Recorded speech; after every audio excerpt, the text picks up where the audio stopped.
बैठे जो ये 6 काम देख करके डर गए, बाप रे बाप काम होगा इसमें, 6 काम करना है, 6 1 2 3 4 5 6। डर तो नहीं गए?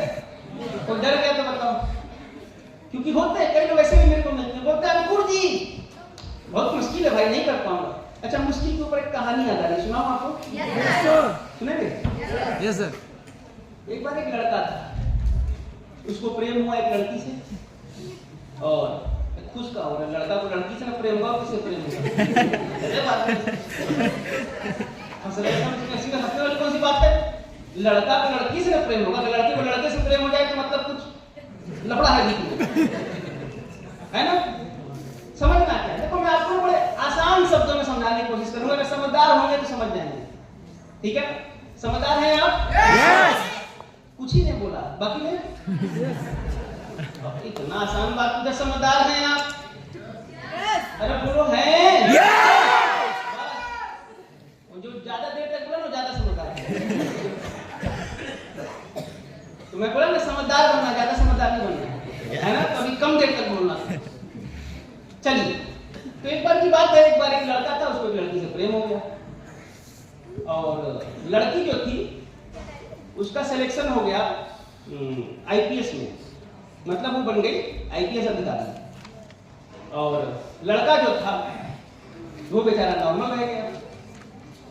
तो उस लड़की ने जैसे ही देखा कि मेरा आईपीएस में सिलेक्शन हो गया, उसने जो है लड़के को धोखा दे दिया।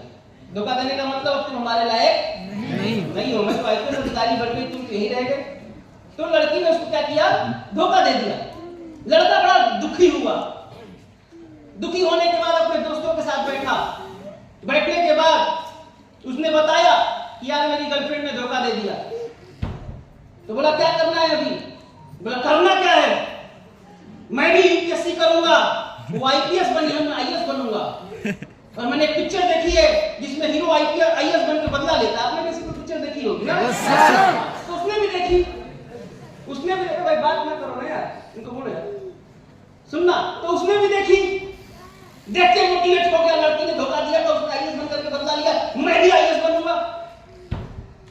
पहले दिन दोस्तों ने बोला वाह मेरा दोस्त आईएएस बनेगा, और गम में दुखी इंसान जरूर बन जाता है। अगला दिन फिर हुआ, फिर दोस्तों के साथ बैठा, दारू पी रहा था। बोला और भाई आईएएस बनेगा ना, बदला लेना है ना उस लड़की से? बोला यार मैं सोचा तो था कि आईएएस बनूंगा, लेकिन फिर मैंने यूपीएससी का सिलेबस देखा। तो बोला तो बोला सोचा उस लड़की को माफ कर दूंगा। भाई अरे बड़ा कठिन है यार, हमसे तो नहीं हो पाएगा। तो लड़की को क्या किया उसने? बदला क्या लेना, माफ कर दो। तो ऐसे ही कुछ आप में से तो नहीं है ना, ये सोच कर क्या करना कुछ नहीं है इस बिजनेस में, ऐसे ही सब हो जाएगा। अब यहाँ आए, अंकुर जी ने बता दिया 6 काम करना है, अब कुछ कहेंगे हमसे तो ना हो पाएगा, छोड़ो माफ कर देना ज्यादा अच्छा है। ऐसे तो नहीं है, हो सकता है 6 काम आपसे हो सकता है? ये 6 काम में इतना आसान है कि मतलब ये 6 काम रूई की तरह मुलायम है। ये 6 काम बिल्कुल ऐसा है ना कि एक अंधे इंसान से हम करवा लें, अगर वो समझदार हो। तो आप समझदार हैं? मेरे भाई तो बड़ा समझदार था, इसलिए मैं यहाँ तक पहुंचा हूँ। जुनून से समझदार थे इसलिए यहाँ तक पहुंचे हैं। और मैंने एक कहावत सुनी है, आपने भी सुनी होगी कि समझदार को इशारा काफी होता है। Yes sir, yes sir. समझदार को इशारा काफी होता है। तो आपने बोला मैं समझदार हूँ, अगर मैं आपको इशारा कर दूं ये 6 काम का ऐसे ऐसे ऐसे ऐसे ये काम होता है, तो आप समझ जाएंगे मेरी बात? इशारा मिल जाए तो समझ जाएंगे ना? बहुत अच्छी बात है। क्यों ये काम 6 काम आपको सीखना है? क्योंकि हमारा काम है लोगों से मुलाकात करना, उनसे बात करना और उनको अपनी बातें समझाना। तो जैसा मैंने आपको बोला कि हर काम का अपना अपना एक तरीका होता है, उसी तरीके से हमारे लोगों से मिलने का भी एक तरीका होता है, उनको समझाने का भी एक तरीका होता है, उनके साथ बैठने का भी एक तरीका होता है। तो वो सारे तरीके हम आपको यहाँ पर आने वाले समय में सिखाएंगे। तो दोस्तों तरीका नंबर 1, आगे बढ़ाओ भाई। सबसे पहला काम, हम जब भी किसी से मिले तो हमें उस व्यक्ति का करना पड़ता है इंट्रोडक्शन, यानी परिचय बनाना। इंट्रोडक्शन बोलते हैं इस काम को। अब सीधे अभी आदि सर ने बताया होगा कि महिपाल सर ने इतना पैसा कमा लिया, शिव कुमार सर ने इतना पैसा कमा लिया, दुबे सर ने इतना पैसा कमा लिया, अविनाश सर ने इतना पैसा कमा लिया, तो भाई इन्होंने टीम बनाई होगी कि नहीं बनाई होगी? हाँ जी, बनाई होगी कि नहीं बनाई होगी? बनाई होगी ना। तो टीम कैसे बनी? यही काम करके बनी। अब किसी भी व्यक्ति को अपने साथ काम करवाने के लिए सबसे पहले आपको उससे मिलना पड़ता है कि नहीं मिलना पड़ता? मिलना पड़ता है। मिलना पड़ेगा, Yes, sir. उसको समझाना पड़ेगा। Yes, sir. अच्छा, अपनी सच बात बताओ, मेरी जेब में कितना पैसा है? नहीं बता सकते सर। नो। कौन ऐसा है जो मेरे को बता दे कि सर आपकी जेब में इतना पैसा तो होगा? मेरी जेब में कितना पैसा है आप कब जानेंगे? जब हम बताएंगे कि देखो मेरी जेब में इतना पैसा है। अच्छा, जब तक मैं ना बताऊं तब तक आप जान पाएंगे क्या? No sir. नहीं जान पाएंगे ना। No sir. तो बस इतना ही आपको समझना था कि जब तक आप किसी को बताएंगे नहीं कि आप काम क्या करते हैं, तब तक कोई जानेगा नहीं। और जब तक नहीं आप बताएंगे और अगर वो जानना चाहेगा तो तब तक वो अंदाजा लगाएगा। इससे आप में से कुछ लोग अंदाजा लगा लेते हैं, यार सर की जेब में कम से कम 5-10 हजार तो होना चाहिए। यस या नो? अंदाजा लगाएगा। अच्छा, सच मतलब क्या अंदाजा लगा रहे हो? मेरी जेब में कुछ पैसे तो है, लेकिन कितने होने चाहिए कम से कम? लगाओ अंदाजा। 1 से 2 लाख? करोड़। करोड़ नहीं। मैं तुमको माफ कर देता हूँ, तो मैं भी तुमसे बदला लेगा। 1 से 2 लाख। जब मेरी जेब में कितना पैसा होना चाहिए? रियली बताऊं कितना है? मैं बता दूं? Yes sir. अच्छा, मेरे पास 5-5 के नोट होंगे या नहीं होंगे बताइए? अंदाजा लगा लेंगे ना कि हाँ सबकी जेब में होता है तो सर की भी जेब में होगा। अंदाजा तो आप लगाएंगे इसी तरीके से। अच्छा, मेरे जेब में 100 के नोट हो सकते हैं कि नहीं हो सकते? अच्छा, मेरे जेब में 2000 के नोट हो सकते हैं कि नहीं हो सकते? नहीं सर।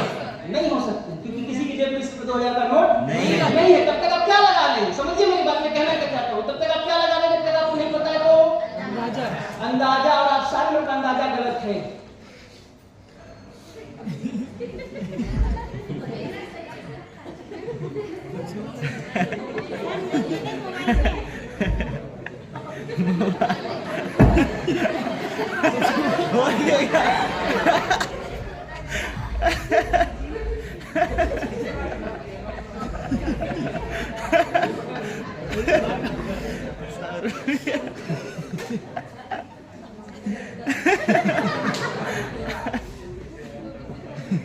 कितना है? कितना है? मतलब अगर मैं फंस गया कहीं तो मैं घर में नहीं पहुंच पाऊंगा। मतलब मैं बताना क्या चाह रहा हूँ, हंसते हंसते समझ लो कि जब तक आप किसी को अपना काम बताएंगे नहीं तब तक वो अंदाजा लगाएगा, और अगर वो अंदाजा लगाएगा तो उसका अंदाजा गलत भी हो सकता है। इतनी सी बात समझनी है। अगर इतनी सी बात अगर आप समझ गए तो आप समझदार हैं मेरी नजर में। क्योंकि हमारे मैक्सिमम लोग ऐसे हैं ना जो लोगों को ना बहुत नॉर्मली तरीके से बताते हैं या नहीं बताते हैं, तो लोग आपके अंदाजा लगा लेते हैं, अच्छा ये जोड़ने वाला काम कुछ कर रहा है तो वैसा ही काम होगा वो जो फलना करता है ना। लेकिन रियल में देखा जाए तो उसका अंदाजा क्या है? सही है कि गलत है? गलत है, बिल्कुल गलत है। क्योंकि भाई साहब डायरेक्ट सेलिंग में ऐसी ऐसी कंपनियां हैं मार्केट में जो 30-30 साल से 35-35 साल से चल रही हैं, तो अंदाजा तो उसका गलत है। तो उसी अंदाजे को उसके खत्म करने के लिए हमें उससे मिलना पड़ता है, उसे अपनी बात समझानी पड़ती है, और समझाने का पहला तरीका है इंट्रोडक्शन, यानी परिचय। आप समझो, 2 कुर्सी ले आओ तो फिर हम बताएं आगे की बात। 2 कुर्सी लाइए, कहीं कुर्सी खाली है आगे पीछे? हाँ दे दो, जैसे मैडम ने कुर्सी खाली थी कि दे दिया अपना वाला? तुम कैसे बैठोगे? हाँ बैठ जाओ, चलो 2 कुर्सी आ गई ना, चलो ले आओ। अब समझिए, सबसे पहले जब हम किसी भी अपने रिश्तेदार को, मेरी बात को ध्यान समझिएगा, मेरे जितने भी रिश्तेदार हैं, दोस्त हैं, मित्र हैं, जाहिर सी बात है उनको मुझे इस काम के बारे में बताना पड़ेगा, है ना? बताने का अपना अपना एक तरीका होता है।